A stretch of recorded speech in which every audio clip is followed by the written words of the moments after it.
Okay, I'm calling the meeting to order and just first off, want to just welcome everybody back from the summer and hope we enter some cooler days soon. Not too cold, but just definitely not too hot. May I ask if we have any changes to the agenda? Yes, I have a, go ahead. yes. I'd like to make a change that we remove an item from the agenda, specifically the FlexiPave sidewalk demonstration project. Is that okay with everybody?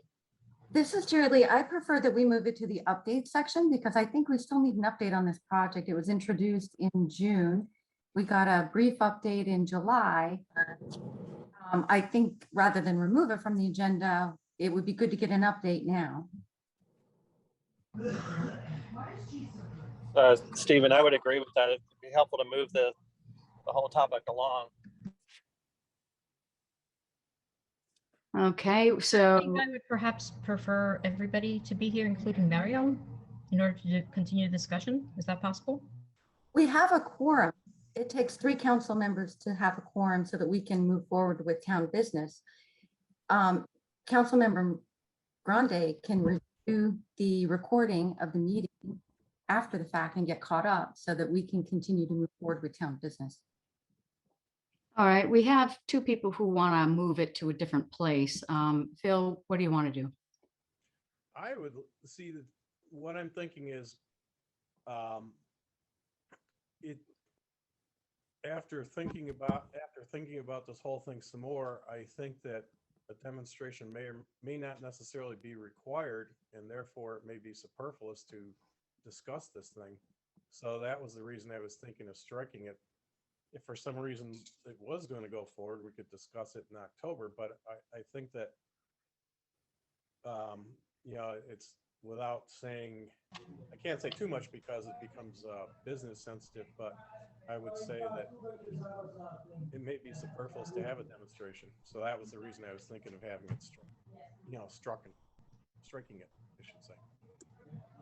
Well, so Phil, I know the mayor sent out an email, but that's not the same as an update during the official conduct of a council meeting that becomes a record of the town's journal of the council's business. So if the mayor wants to announce that she has ended the project and no longer plans to pursue it, that could be her update.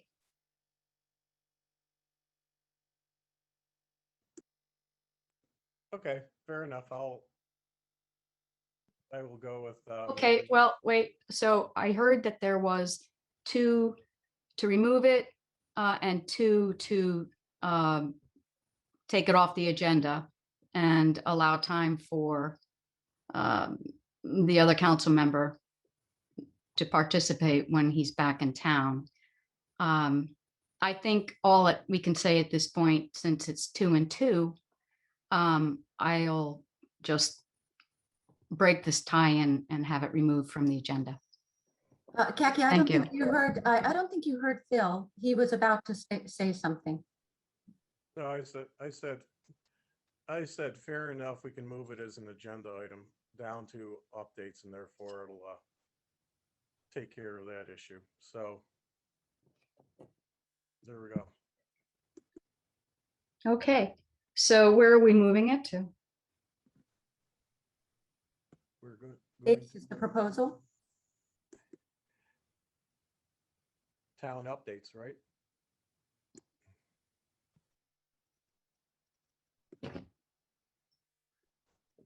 Where do you want? Where? I'm sorry, where? Update?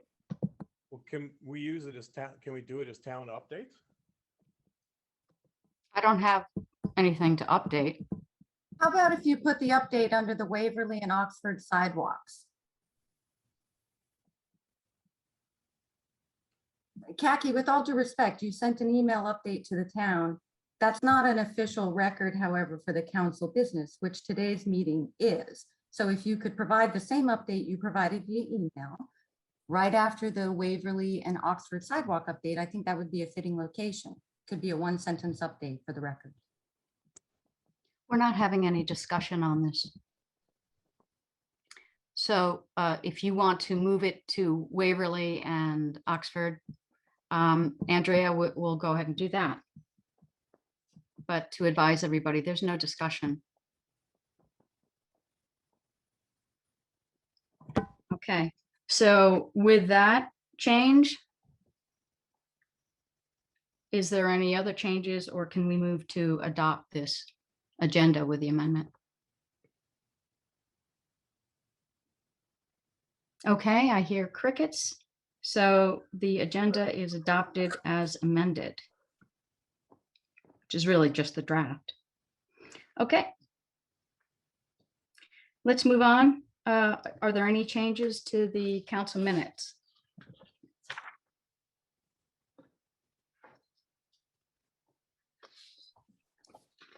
Okay, assuming there are no changes. Are you all in favor of just adopting them? This is Jerry Lee. I move to adopt the minutes as is. Okay, is everybody else okay with that? I'm Is fine. everybody- Okay, Fine. I don't hear anybody who's Agreed. against it. Okay, so those are passed as is. Thank you. Presentation by residents.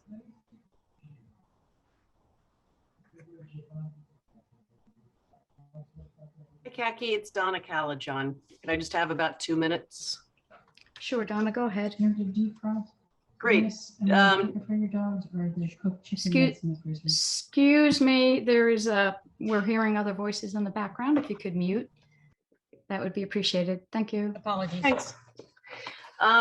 Hey, everybody, I'm Donna Calajon. I live at the north end of Kenilworth. My partner Debbie and I moved to Garrett Park in 1997, and we've been pool members since 1998. And now my grandson, Harris Rodriguez, is a pool member. He just turned 1 and lives at 4700 Waverly. I'm here just representing the pool board to just give you a bit of an update on what's up with the bathhouse renovation, which has been, talked about in listservs and conversations, and many of you are members of the pool, so you've been getting my emails. So just to give a little background, the top request from members over a number of years for survey after survey after survey was upgrading the facilities, specifically the bathhouses. There, also some desire for a family bathroom and obviously easier sanitation facilities as well. Just as a reminder, the land the pool is on is owned by the town. Town has provided a very long-term lease to the pool association. And I think we can all agree that it's a mutually beneficial arrangement, since having the pool certainly does not hurt our home values. For the renovation itself, our goal has been to raise about set aside $350,000. Which is more than the original estimate, but we are currently waiting for a final pricing and timing estimate, which we expect to have in the next handful of days. The Pool Association has set aside $140,000 over the course of the last couple of years, thanks to the great leadership of many people, including Jean and others. We've raised about $100,000 in donations from the community. And we have an offer of $100,000 loan from M&T. And so those are just sort of some of the pieces to keep the council informed. I think because of the value to the town of leasehold improvements that we're planning, we will be planning to come to town leadership in October in hopes of having a productive conversation about how we might be able to count on the town's support, since it's an important capital investment. And to be continued as far as what form that might take. I got a little bit of an update today about perhaps needing some creativity in how we think about that. But that's the update. Any questions or initial comments? Hi, Donna, this is Jerry Lee. I did have a question, and I'm sorry if I missed it. In a pool lease, Does the town retain ownership of the buildings on the property? Yes, Improvements would still be owned by the town, even if, whatever. that's my understanding, but I defer to Chris, who's also here, I think, and is a real live lawyer as opposed to just playing one on Zoom. I'm sorry, I'm going to interrupt and take ownership as chair. If we want to have a discussion on this, we can have this under maybe new business next time. This is for presentations. We're not Yes. doing questions and answers, which is our typical forum. Fair Thank enough. you. Fair enough. And we will plan on coming back in October with more substantive agenda item. Okay, That's and may I great. suggest that if anybody has questions, go ahead and email them to Donna. Yep. Thank you. Thanks. Okay. Andrea, let's see. I've got 7:48. Would you like to talk about the approval of refuse and recycling contract? Yeah, I don't know if there's anyone else under this for presentations by residents. No, I didn't hear any. Yeah, I'd like to.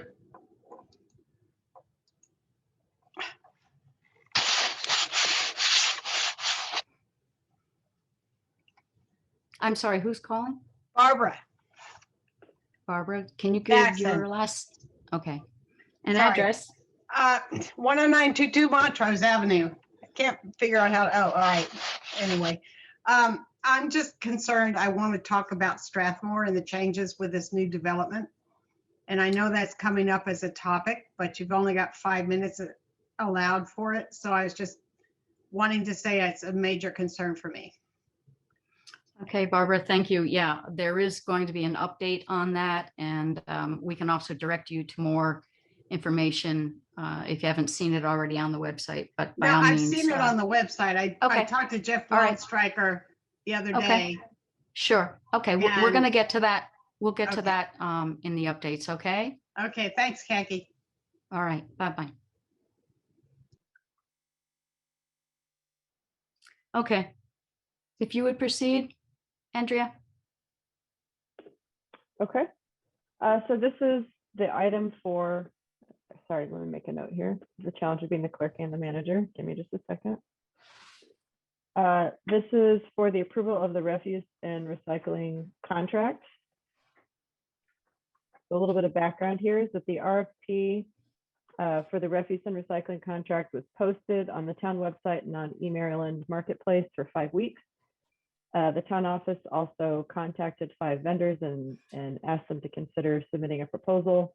We received one proposal, and it was from our current vendor. This is consistent with the experience of other towns who have put their refuse and recycling out for bid. The proposals from our current vendor, who has not increased the rate in many years. And in their proposal, the rate will increase by $3,700 per year. And that increases up to just under 125,000, 124,496. And yard waste will now be year round. This will be a 3-year contract beginning October 1st with an option for a 3-year extension. And this agenda item is to ask for council's approval to sign a 3-year contract with the vendor, which is Montgomery Sanitation. And I'll take any questions, or Khaki, if you have anything you want to add. Andrea, will the days of pickup remain the same under the new contract? Yes, and I have it here in front of me so I can review that. So trash would be Monday and Thursday, recycling would be Thursday, and then yard waste Monday, and then large item collections will be quarterly still on Saturdays. So I did ask, just so that we have it for comparison purposes, for the cost difference between having trash once a week or twice a week, fully recognizing that I think most residents would want a continuous twice a week. And then also asking for the cost difference of curbside versus side yard. Again, recognizing I think most residents would like to continue with side yard, but just wanting to have that information available to us. And it's not a large savings from kind of incrementally one option to the other, but to keep everything how it is now will be the 124,496. Thank you for that clarification. Yep, you bet. So is it possible to ask them about moving to recycling to Monday? And is it still two-stream recycling or single stream?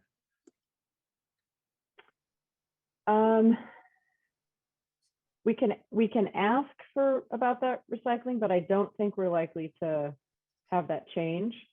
And I don't have an answer for you on the stream. I'm sure that it's in here. I just don't know off the top of my head.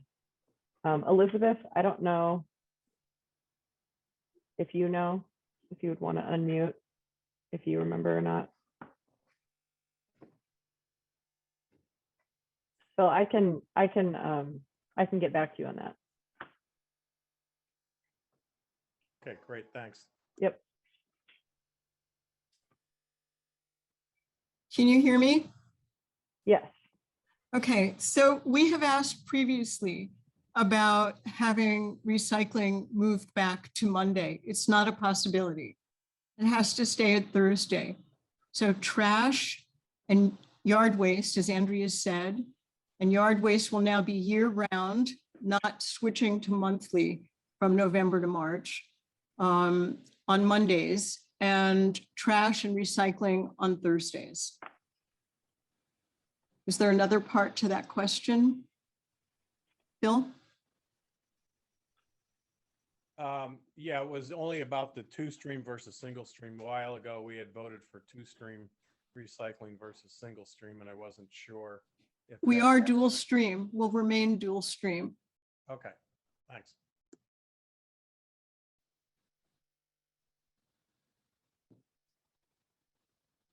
Okay, there's an action to take if anybody wants to make the motion. I'll move that we accept the new contract as outlined by Andrea. I'll second that. Okay, all in favor?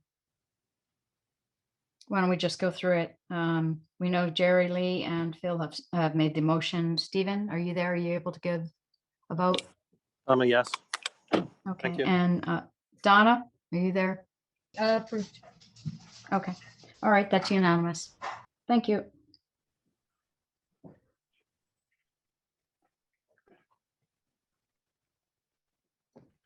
Okay, 7:55, we have approval of a space planning contract. Yep. Okay, so this project originated with a council request to have a space planning consultant assess the space on the third floor of Penn Place. And this was in response to a discussion about the possibility of expanding the town office into one of the now vacant tenant spaces. So a space planning RFP or specs were developed and were sent to 3 vendors that provide this service. We received one response back from the company Lumber and Light in the amount of $18,150.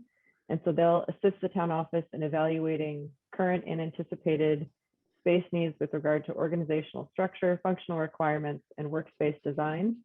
And the deliverables will include a report with recommendations and drawings of a modified floor plan and office layouts for 2 options.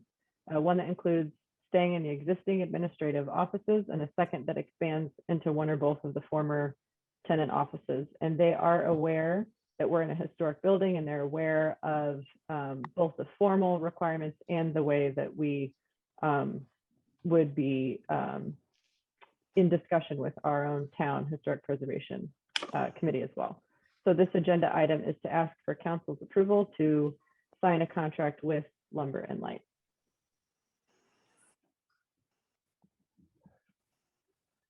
And Kaki, I don't know if you have anything you want to add, otherwise I'm ready for questions. No? If anybody would pose the question? This it's Stephen. I was curious. Is there any reason why you didn't get more than one bid, or why more than one didn't respond. I'm kind of surprised by that. And then the number seems a little higher than I might have expected. There's a part of a second part, and I hadn't heard of this Lumber and Light. So is there any background on where the potential bidders were found? Yeah, there was, there's one resident who lives in Garrett Park Estates that we reached out to, but unfortunately they had too much going on right now. So they did not provide a bid. And I think we found that out, the day before the bids were due or something. There was another one that Debbie helped with this and that she reached out to. I believe that Lumber and Light was someone that Dan Simons has either has worked with or knows somebody or somehow maybe recommended them. I don't know what's typical for this type of work. And again, we're doing this because it was a request that came from council that we handle this way. Okay, I appreciate that. Yeah, a little surprised. I guess I would think it might be like, say, 10% of what the expected construction cost would be to do a study, but not full drawings on a small project, which means like they're probably thinking it's like a $200,000 or almost project, which seems pretty extensive for offices. So yeah, just seems a little high to me, but maybe unavoidable. And that was me that requested it a couple of years ago. I'd like this, to be up. It's great to have this put together as a report with the drawings and have it shared around town, so that it's a good decision with input for the long term for town government. So thanks for your efforts on it. Yeah, and the cost breakout, there's a full day kickoff meeting with a site visit and working session. That's $2,400. There's an assessment that was $4,700. There's schematic design, that's $4,200. Design development, that's $5,600, and estimating, that's $1,200. So I think when looking at the line items, that maybe that provides a little more, information about how we get to 18,000. Yeah. And it's probably mostly a factor that it's a smallish space, so, or a smallish project. So you pay a premium for small projects. Yeah. Andrea, can I just ask a clarifying question? Sure. As the specs were written, does the goal of the project state that it's to find more efficient use of the space that the town has, given its various town office functions, within the current space, and if necessary to expand into other space that's currently, would have previously been leased by private organizations? Or is it kind of focused on taking over that additional space? So it leaves it open. And so it's the services to be provided. This is the first paragraph under the scope of work in our specs, that the services to be provided should include, but not be limited to, assisting the town in evaluating current and anticipated space needs with regard to organizational structure, functional requirements, and workspace design. And then it talks about how this will be accomplished. And again, as part of that, in terms of the deliverables, it asks for drawings of a proposed modified floor plan and office layout for two options. Option A is utilizing existing administrative office space more efficiently, either with or without minimum build out options. And then the second option is to expand into one or both of the former tenant offices. Thank you. Will they be providing any advice on electronic record storage to reduce the paper storage, or is that a separate area of inquiry? They may have recommendations in terms of reducing our amount of paper storage, but it wouldn't be within their realm of expertise, I don't think, to provide kind of specific solutions in that regard. It is something I've talked about that Kaki and I were discussing for a potential future University of Maryland project. So, thank you. Yep.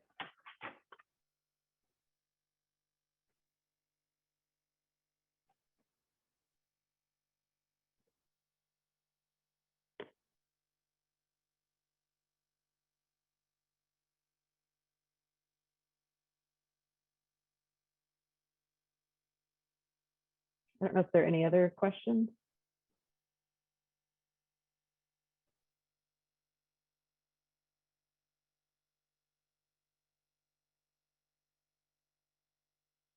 Jackie, did you want to call for an action?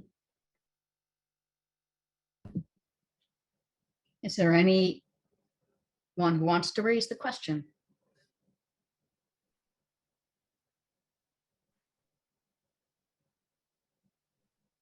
Well, I will make a motion that we accept the contract as reviewed by Andrea for the lumber and light to evaluate our space and provide the appropriate reports as described. So I'll second it. So Stephen. Okay. All in favor? If I don't hear any nays, Aye. Aye. okay. All in favor, so approved.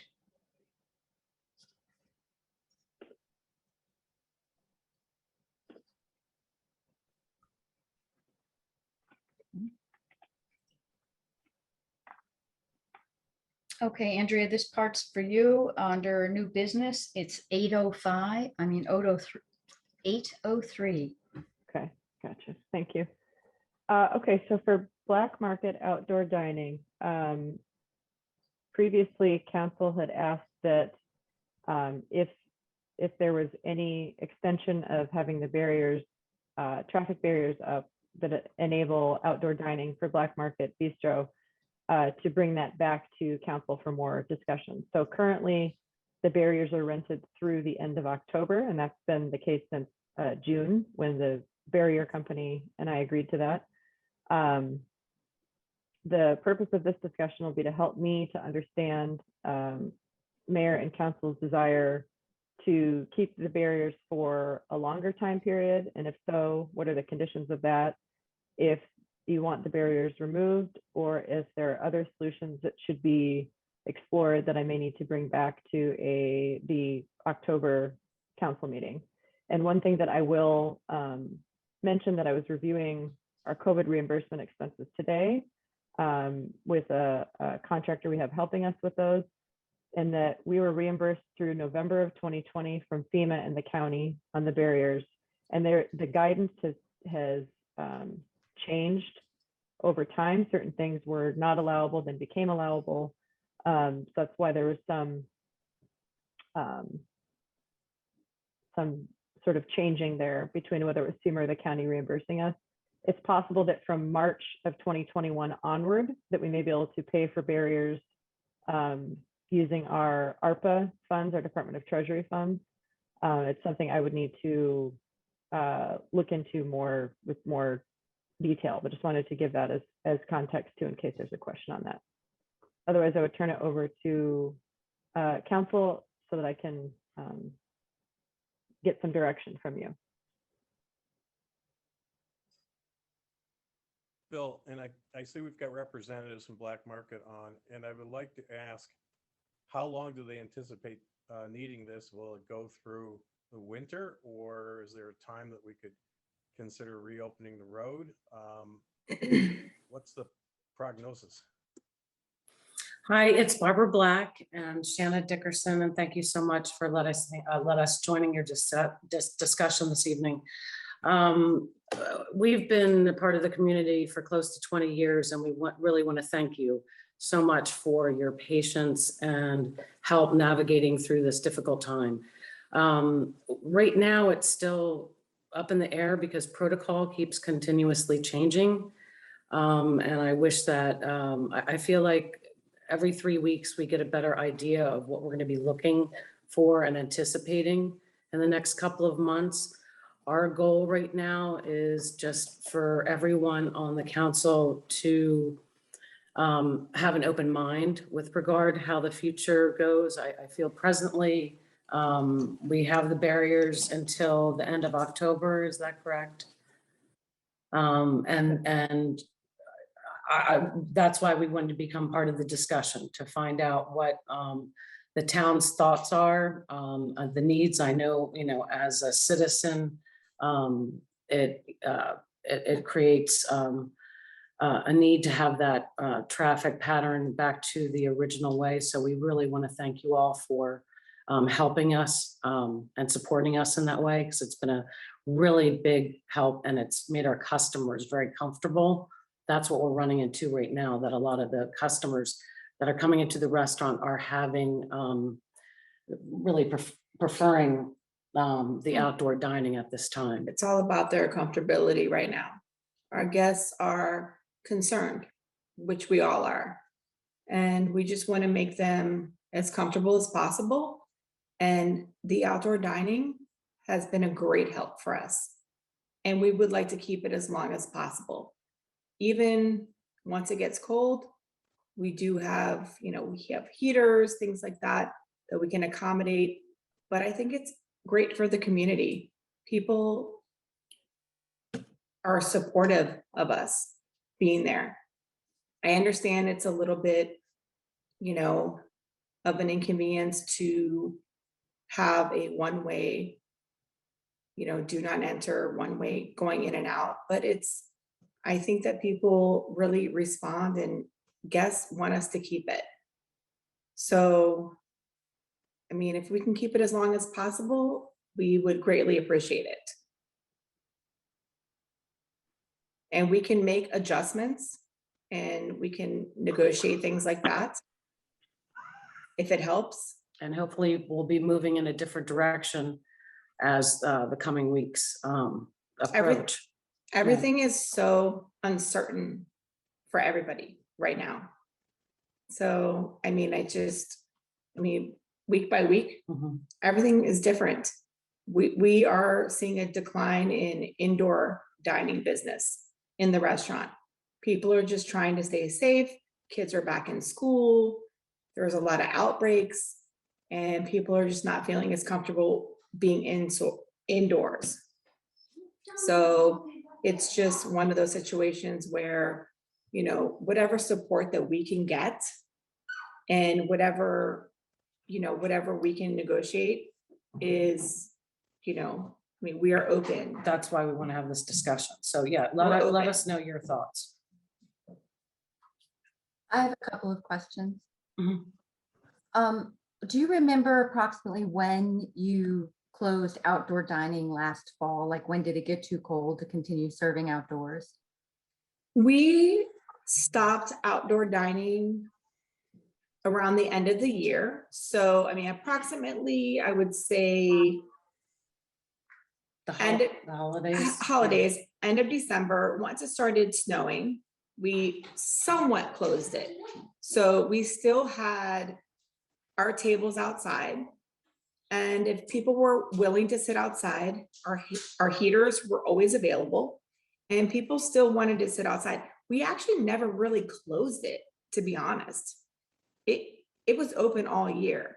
As long as we had heaters and people were willing to be outside and they had their coats on and they were eating and they had a heater next to them, they were happy.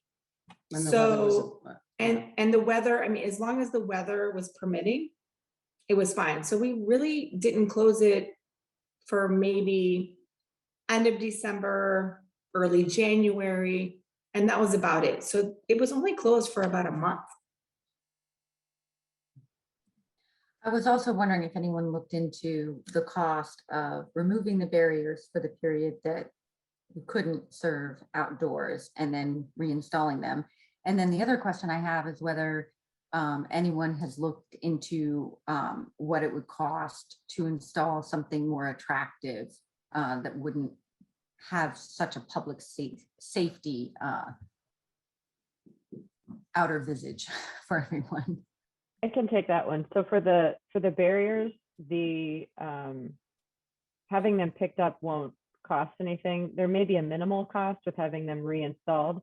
The question, and I don't want to say challenge because I don't know if it'll be a challenge, but the question is on availability because the county is using the same barriers that we're using. So if they decide they need them, or if somebody else decides they want barriers, there could be a challenge with availability. When we rented these, I think there were some of the last barriers that they had. And I can, on the question of more attractive options, I think that's something that I can look into, but I wanted to get direction from council on if that was a good use of time. In other words, if council is open to having something there still, but not in this form, that's different than just there's a desire to remove the barriers completely. So that's something I can look into.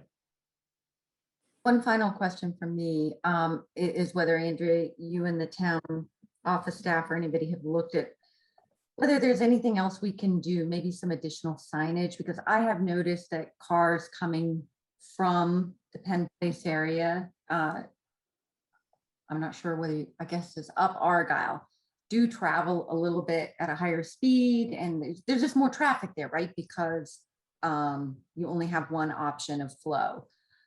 So I would recommend that, to the extent we're considering extending this for a duration, that we look at whether there's more we could do to improve the traffic flow. Because I think this has created a lot of traffic for residents who live on Argyle, and I guess it's Waverly and Upper Kenilworth there.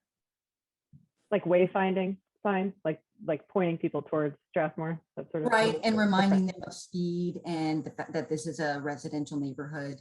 Okay. I wouldn't think the traffic to be much different than if they were not there, only because people go around that same circle. I mean, maybe some people double back on Waverly. The one thing I know that people have expressed concern about is what they look like and them being so construction-like and unsightly. Now, part of that I know had to do with something when we first set this up. One of the things I was concerned with is that we have a barrier of sufficient strength or sufficient mass that if a car hit it, it wouldn't just punch right through it. It wouldn't be like a street sign. It wouldn't punch through it. It would actually hopefully stop the car or slow it down enough for people to get the hell out of the way. So that was the reason for the kind of ugly looking barriers, but there may be something that's more visually appealing that we could use.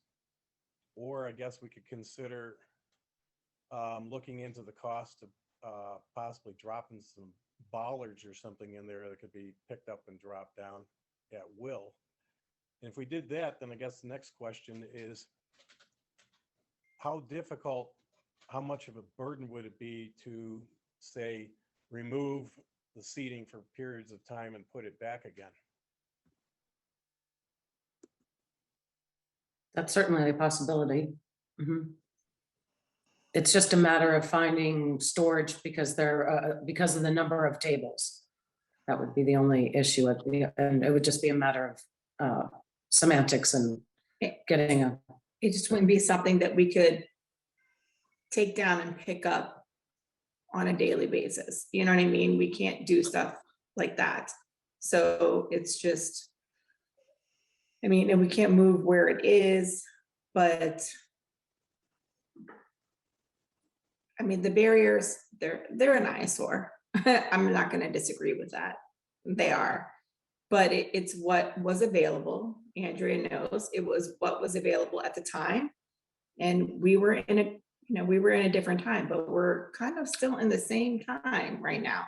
And also, they are extremely safe. You are very aware that you are not to drive through them, which is their purpose. But they are. It's just. It's a bit of an unfortunate. eyesore. It's It is. unfortunate. I mean, if we could get something that's not, Mhm. we would definitely do that. Mhm. Yeah, And the that- ballards, the ballards might have to be a yellow or cautionary color generally. So, yeah, or a sign beforehand, yeah. So, and we'll think about some items as well and talk to Andrea about some things that we can think of that might be helpful. certainly we'd want to have a sign before the bollards, but they might be a little less unsightly. But it does need to be something, as I had mentioned previously, that will let us stop, slow down the car. Like you had said, you'll know you do not want to hit it. Right. The genesis behind the question about moving things was there had been a suggestion by some people that maybe you operate 3 or 4 days a week, say over a weekend or something like that, and then it'd be free for, say, 3 or 4 days a week. And that's where that came from.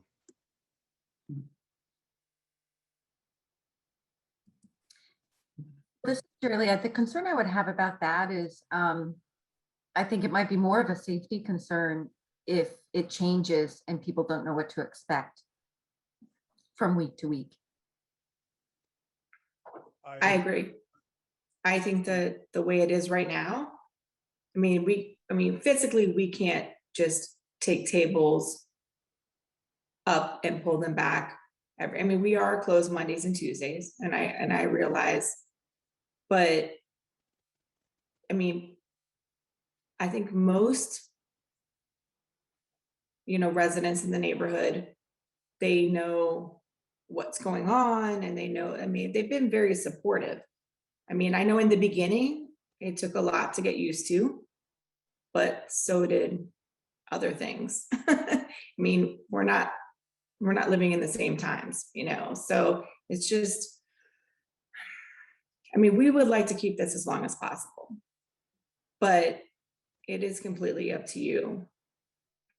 It's I think it's great for the community. I think that people, they want a place to come to, and I mean, we're also talking about it being a restaurant, a neighborhood restaurant that people love. And that's where we are. I mean, we're trying to stay here and be a part of the community as long as possible.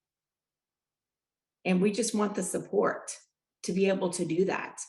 And us having our outdoor dining makes that happen right now. It's so uncertain what's going on.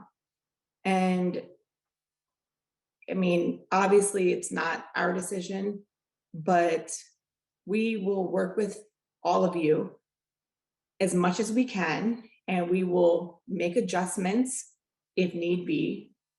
But I mean, we are a part of the community as well. So, I mean, let us know what we can do to make it better. And we will, absolutely. And we'll look into things as well. Like, I mean, Andrea and I have been talking, as well as Barb. And, if we can make it more aesthetically pleasing, absolutely. I mean, we try to do the flowers and the plants, and, I mean, we're doing the best that we can. And that's all that I think anyone can ask for right now.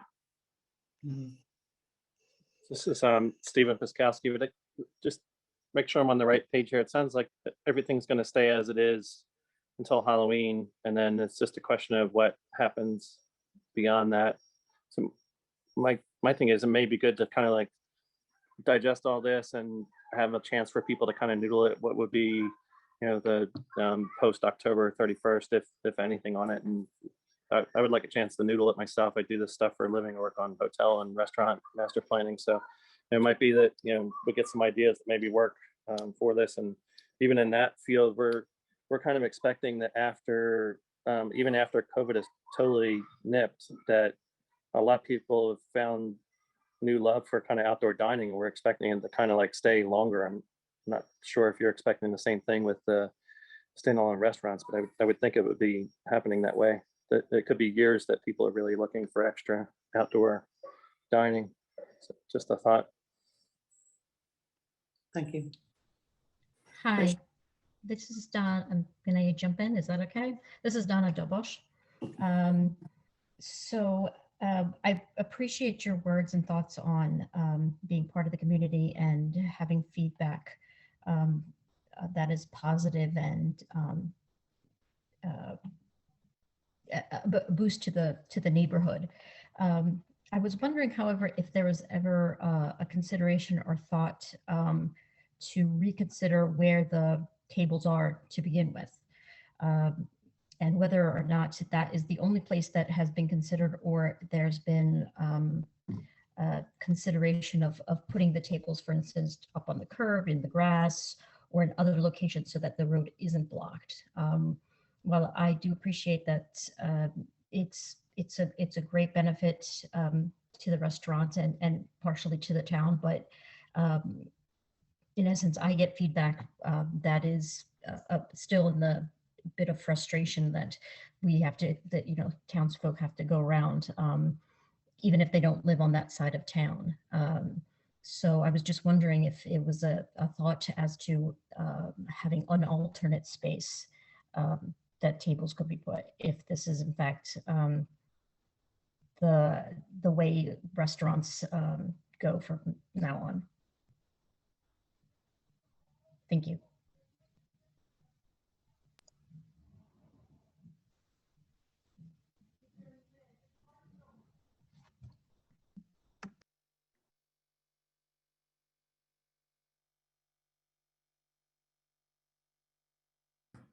Andrea, it looks like someone's trying to speak, but they're muted. So this is Michelle Ross Linehorn. Are just residents allowed to speak? This is our first town meeting. Jackie? Is this open for I, discussion? well, I think you can go ahead and we'll just limit time, okay? So Okay. just a couple minutes. Don't be offended if I say we have to move on. We're already, you know, we're already almost 30 minutes into this. So.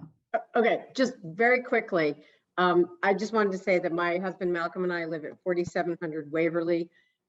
We were at the Black Market Bistro every Friday night all through the winter, except for the few weeks that they were closed. We were there when it was 37 degrees out and we sat under the heaters with our coats on, and we would hate to see it not be there for the community. I think what I'm hearing is that there's a question about the traffic on Argyle and about, you know, what those barriers look like. And I just think that there needs to be a way to address those two issues without changing the availability of having the outdoor seating for Black Market Bistro. So that's all I'll say.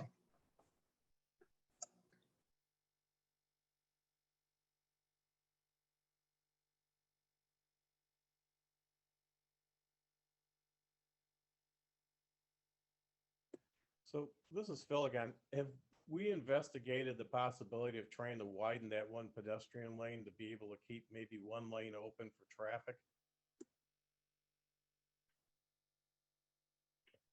Can you say that a different way, Phil? Can you say that with more specifics?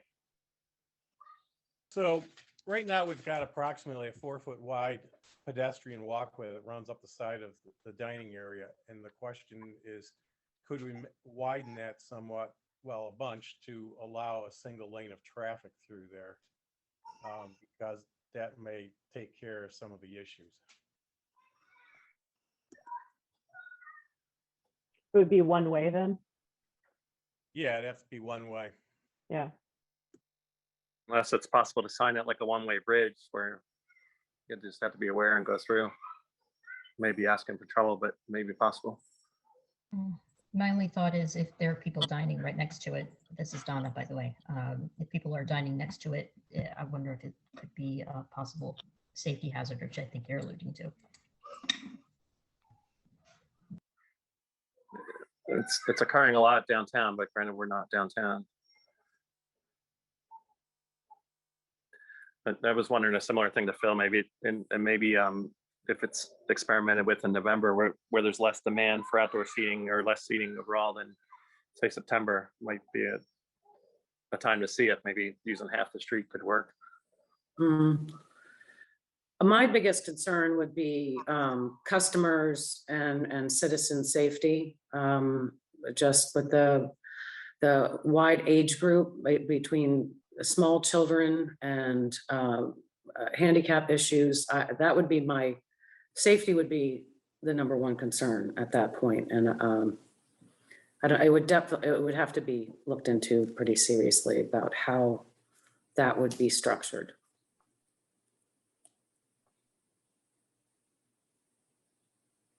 I think it's something that we could look into. I mean, yeah, we'd have to have something that would be safe for everyone for sure. And probably it'd have to be one way. We'd have to pick a way and it'd be one way, whatever that way would be.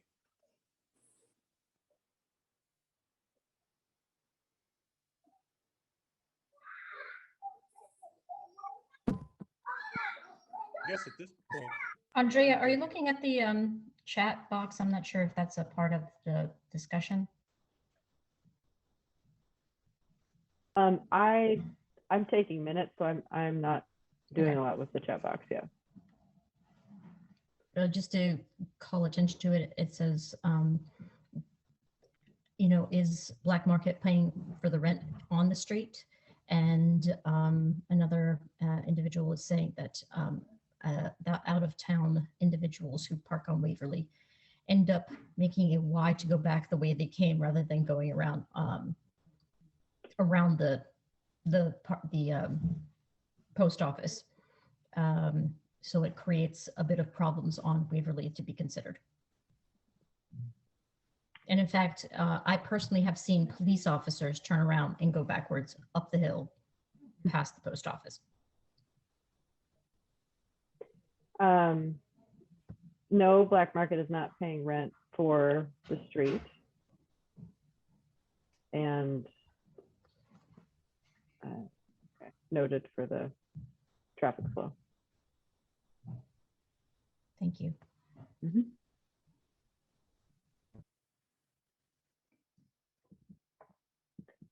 Okay, well, it sounds like, unless council has further questions, that I think that my marching orders are to look into some alternatives here, as far as either shrinking the current dining space or coming up with some different options for barriers than what we currently have.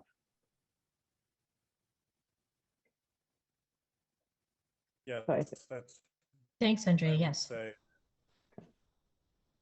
So I think we're probably ready to move on to the next item then.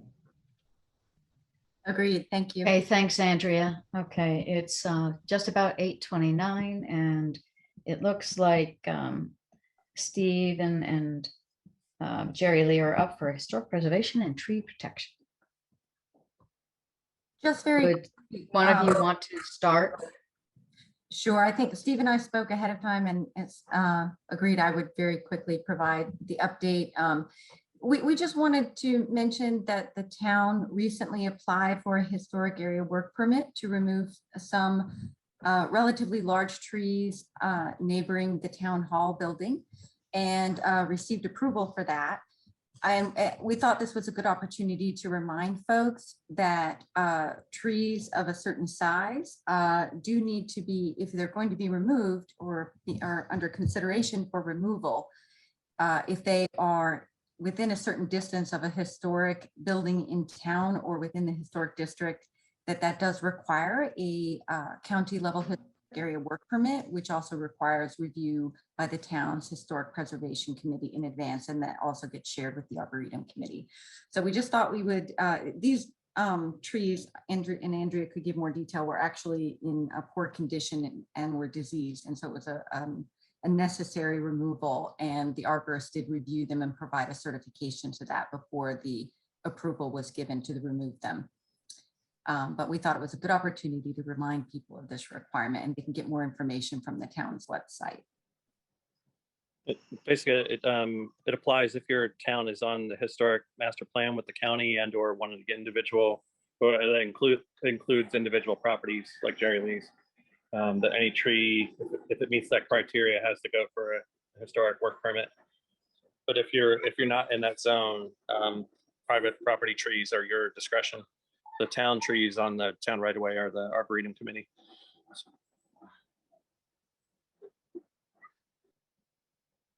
And that's all we have, unless there are any questions.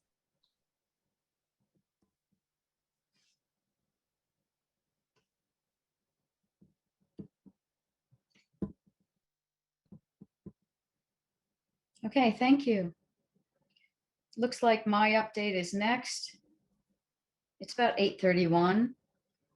This is about Waverly and Oxford, and we're just going to have a remark about the FlexiPave sidewalk demonstration project, which, depending on what happens with Waverly and Oxford, may be a moot point.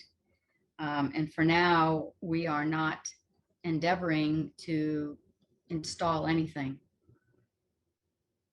If the town and council seem amenable to actually putting FlexiPave in a sidewalk, we don't really need a demonstration project. But now we move to Waverly and Oxford, and kind of what's being looked at there. I had the good fortune of having Phil and Stephen accompanied me on Friday, and we went up and down parts of Waverly and Oxford.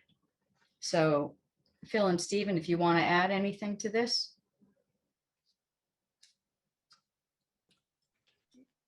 I will add that in our discussions, one of the things is that we've asked our engineer to put in language such that in addition to considering concrete, that we consider flexi-pave or a similar type material to be used in both of those projects. And I think that especially on Oxford, it may be a nice blend in there.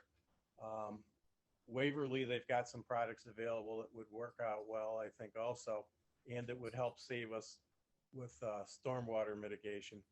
And so it really doesn't make a lot of sense at this point to do anything with that other issue. And we would just basically go forward with getting bids to see what it would cost us to do a real world project. We spent a bunch of time, especially in Oxford. One of the things that we came up with, or actually I should say Stephen came up with, which was a great idea, was that we put in the sidewalk close to the curb up near the Kenilworth end, because it's a de facto loading zone, and that would allow children to basically step out of their cars right onto the sidewalk and then proceed across the crosswalk to school. The other thing that we did was we looked at a piece of broken sidewalk that's on the corner of Oxford and Kenilworth. It's on the way to the school itself, that short chunk on the way to school. And that's broken up. And so as part of doing any work, we are looking at having them as an option or just an add-on, also repair that chunk of concrete in that area so that it's safe to walk on, because right now it's got about a 1 inch, it's heaved about an inch, so it makes it a bit of a tripping thing. Waverly, I think everybody agrees on that one. It's something that needs to be done. We will have to probably put in a couple driveway aprons, because there are some that are just currently gravel driveways, but it's another spot that may lend itself well to the use of a porous sidewalk material. So that's all I have. Thanks for that description, Phil. Yeah, and just another note about the Oxford one. Another reason for considering putting the sidewalk closer to the street or on the street edge at I guess it's the west end of that block, is that house there is really close to this. It would provide extra privacy for that resident, or those residents there. I think that would be helpful. And it'd be good to kind of continue with these sketches and just kind of assess a lot of different materials, the pros and cons of each one of them. I think there's still further review that's useful for considering what the pros and cons are for stormwater and a lot of other facets of different materials.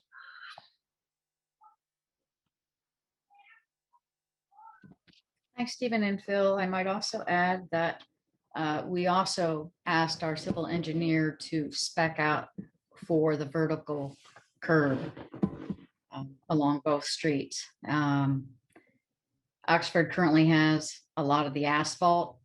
Well, it's half asphalt and then half no curb. So we'd be looking at a vertical concrete curb and gutter. The same with Waverly, as you go down the hill towards the post office, that also is asphalt. So that would become a concrete curb and gutter. Also recently, we'd asked the civil engineer to draw up some plans to replace what's now sloping concrete sidewalks again by the tennis courts. So maybe just being able to get that whole thing done and done right and with the appropriate material is better to do it as one whole thing than be breaking it up.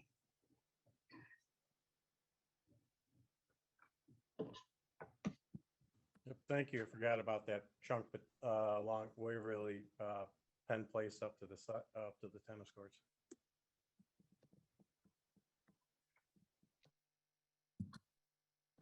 This is Cherry. Okay, I have a question. I'm sorry. Sure, go ahead. Yeah, thanks, Khaki. So what's the timeline then for for the rest of the schedule for the Waverly and Oxford sidewalk projects? Well, I'm hoping that maybe we'll have some kind of concept drawings, field sketches that can be reviewed at the next council meeting.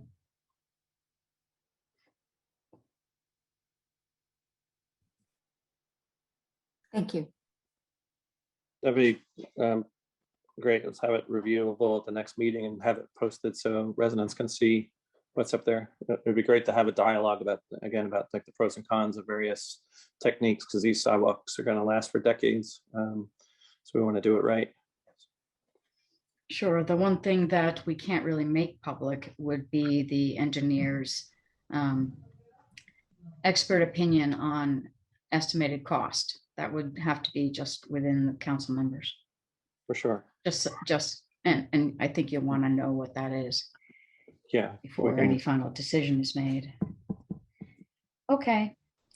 Just go. Sorry, Kaki, last word, if Yeah. I may. Sure. I think you said something that's pretty, I think, important just from an aesthetic point of view, and that is just so, I think it's really vital and not just important that it be done or uniformly and pretty much all at the same time.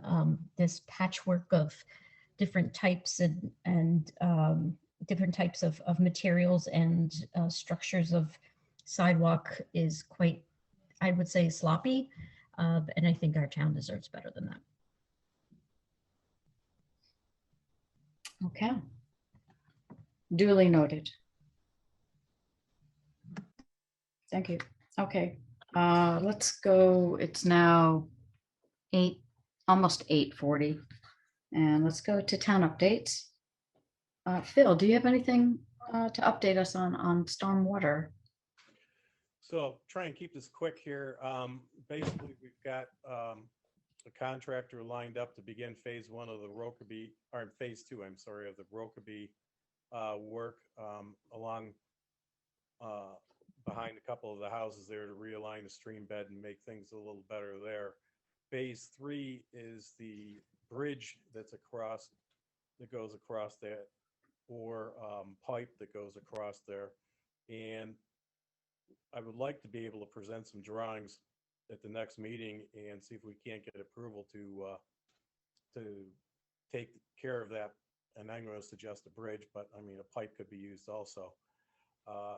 So that would allow us to complete that, basically complete that project.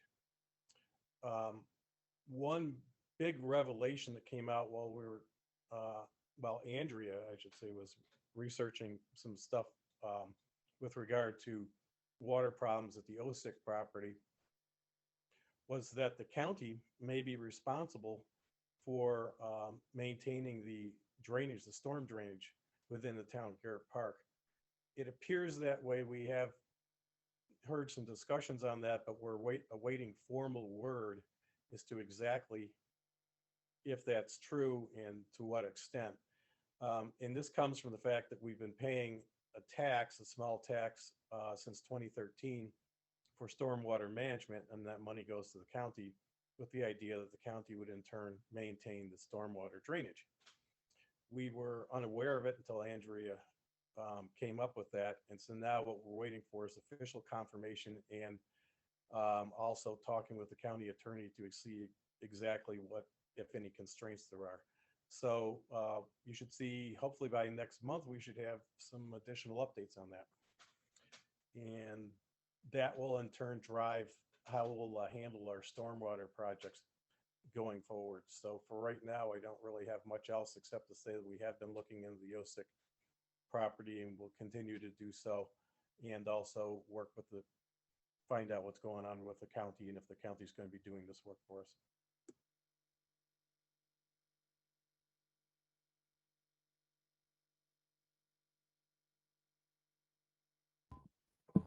Okay, thanks, Phil. Jerry Lee, you want to give an update on the redevelopment at St. Angela's Hall on Strathmore? Sure. Thank you, Kathy. In the interest of time, I won't go into a lot of detail about what is proposed because we have covered some of that in previous meetings.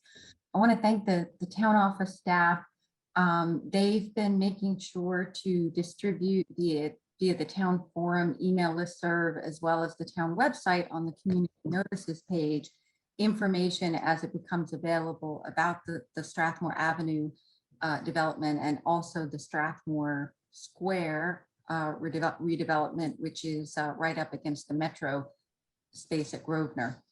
The really important thing for people to be aware of for the Strathmore Avenue development there, where the former St. Angela Hall was, is that we've been notified that there will be 2 hearings, a planning board hearing on November 18th and a zoning and administrative hearing on November 29th to review the application for the zoning changes and the local map amendment. If anyone, including town representatives, want to testify at that hearing, they would need to submit a statement 20 days prior to the actual hearing. We have those dates primarily through notice from the developer, although one of those dates is on the website. I couldn't find the other date listed on the website, and there isn't, that I could find, an official hearing notice. So I think it's still going under some staff review at the county planning. And so we just need to keep an eye out for any changes on those dates or the timing.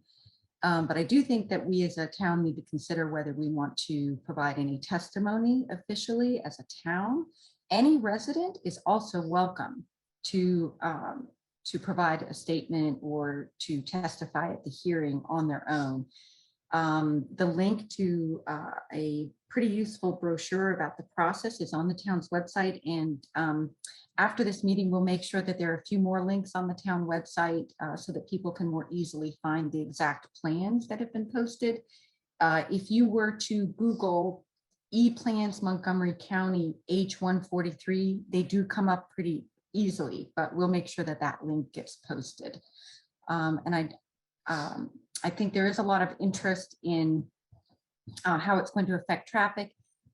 We work together as a small committee to provide a letter under the mayor's signature to the developers and the owners of the property. And they have made some, they've told us that they have made some design plan changes or address some issues we've raised. I'm not sure whether they were actual changes. One, based on our letters, one is that they are now showing a traffic light at Stillwater Avenue, and they are also adding a playground area on site. They indicated that they are not able, because of the land preservation requirements and the terrain, to put a entry that would go directly onto Tuckerman. So that is one request we made that was not addressed. Also, Phil and Khaki and Andrea and I did meet with state transportation officials to make sure that they were aware of our concerns about pedestrian safety in that area and how this affects pedestrian travel to and from up and down Strathmore all the way to the elementary school. And the county is working on considerations for that. So I think it's too early to really say what they're looking at, but there had been a public meeting and site walk at that area long before this development was proposed. But now that this development has been proposed, the county's looking at it all as a holistic picture and considering that the current master plan requires a mixed use pedestrian path all the way from 355 up to Kenilworth, as opposed to just a plain sidewalk. Okay, I'm going to interrupt a second because Sure, I was we're verging, thank you. We're verging onto another topic, which is about sidewalk development in general along Strathmore, which Phil really has been helping to lead and represent for me and residents in town, as well as residents in the adjoining communities at Garrett Park Estates and White Flint Park. So we can put that on the topic for next council meeting in October, because there really isn't anything happening And the state delegation who I've been in touch with has said, they are going to be really trying to push the county. So this is between the State Highway Administration and Department of Transportation and the county.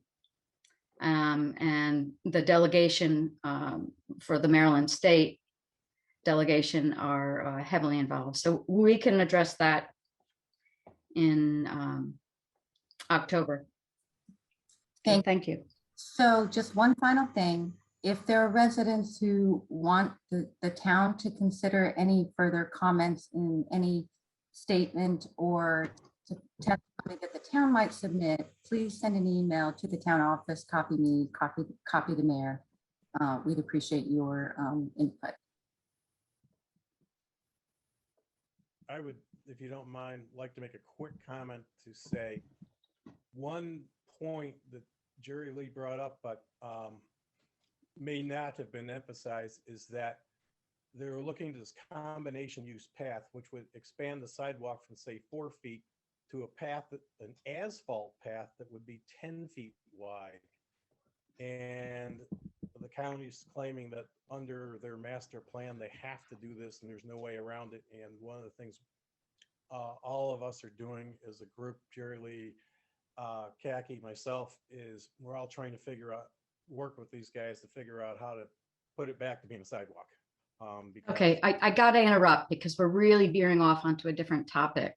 Although you're all correct, Phil and Jerry Lee. It is a shared use path of pedestrian and bicycles and the promotion of an 8 to 10 foot path.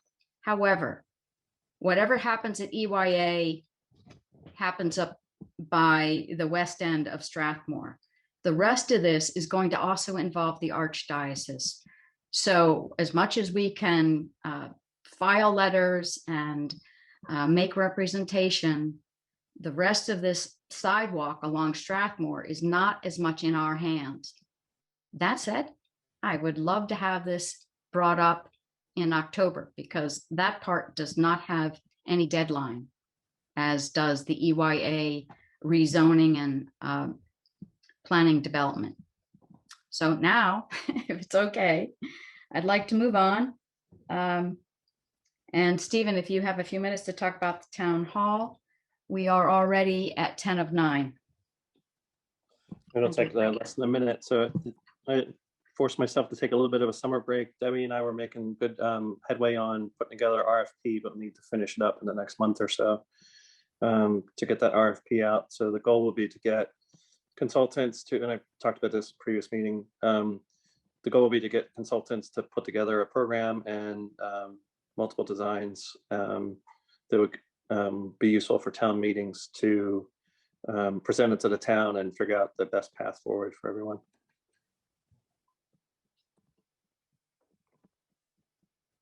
Okay, great. Thanks, Stephen. And Donna, do you have some update for us on the American Rescue Plan? If you're there. Yes, as soon as I figure out how to unmute myself. Sorry about that. I hear you yes. loud and clear. Great, thank you. Appreciate that. So yes, we have the American Rescue Plan under the U.S. Treasury. There is a webinar upcoming tomorrow, actually, morning, on the next just examples and discussion regarding investments in water, sewer, and water infrastructure, which is a particular component of the ARPA funds. And just as a reminder, the ARPA funds in general respond to acute pandemic response needs, such as filling in for revenue shortfalls and supporting hard-hit communities. But in general, that's the overarching goal. So far, Garrett Park has received over $516,000 under from the U.S. Treasury for these funds, and is due a report at the end of October in response to receiving those funds. I would like to put out a request for to establish a small working group. So I'd like to ask, solicit for volunteers to join to discuss the process and how the town would accept proposals and thoughts on using these funds and making sure that the projects continue. I will work with the town manager to come up with a, I guess, a email requesting this with some specific details, and I look forward to hearing from Garrett Park citizens on their thoughts about this. Okay, thanks, Donna. Could I just get clarification? This $500 or so thousand, that is what we call a first tranche. Yes. So that's not the only money that's coming, but it's the first tranche in which we need to send something to the state that gives an idea of how the money might be spent. Is that right? That is correct. Was there a deadline on that? Sorry to put you on. The report notice. itself is due October 31st. Okay. All right. Okay. Okay, thank you, everybody. We are at the July and August financial reports. If Andrea, you want to take a moment, speak to that. It's 8:54. Sure, give me just a second. My screen. Okay, I will be quick here. So July and August revenues, operations, and capital budgets are at expected levels. Total revenues and expenses are within projections. Donna gave the update on the ARPA funds, and we continue to work with FEMA and MEMA on the reimbursement of specific COVID-related expenses. If there's any that are denied by them, we'll submit those for reimbursement with our ARPA funds if that's allowable. There were 8 new building permits. I won't read each one. They're in the report. As far as town office and maintenance highlights, we still have a few procurement things that are in the works to come up next. And then the lease renewal with the post office was negotiated. The new lease will be effective January of 2022 to January of 2027. And thanks to Khaki and to Dan Simons when he was a council member for guidance throughout that process that allowed us to negotiate a higher rent than what we would have otherwise had. Good critical questions were asked that helped with those negotiations. And then town maintenance staff has been busy, and there's just a small list there of examples of some of the things that they've been working on. That's it from me. I don't know if anybody has any questions. Andrea, this is Jerry Lee. Did I miss it? I think you were going to announce the schedule for the budget planning for the remainder of this calendar year. Yes. See if I can pull up my email. I'm not sure. I don't want to do it from memory. Okay, so the proposal would be for the FY22 mid-year budget. Mid-year budget would be introduced in November and adopted in December. And the FY23 budget, there would be a workshop in February with an introduction in March and adoption in April. And that would allow the budget to be adopted before the election in May.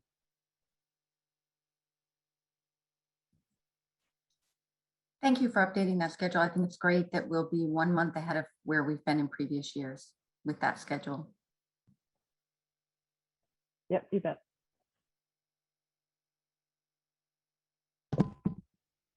Okay. Without further ado, I think this meeting is adjourned.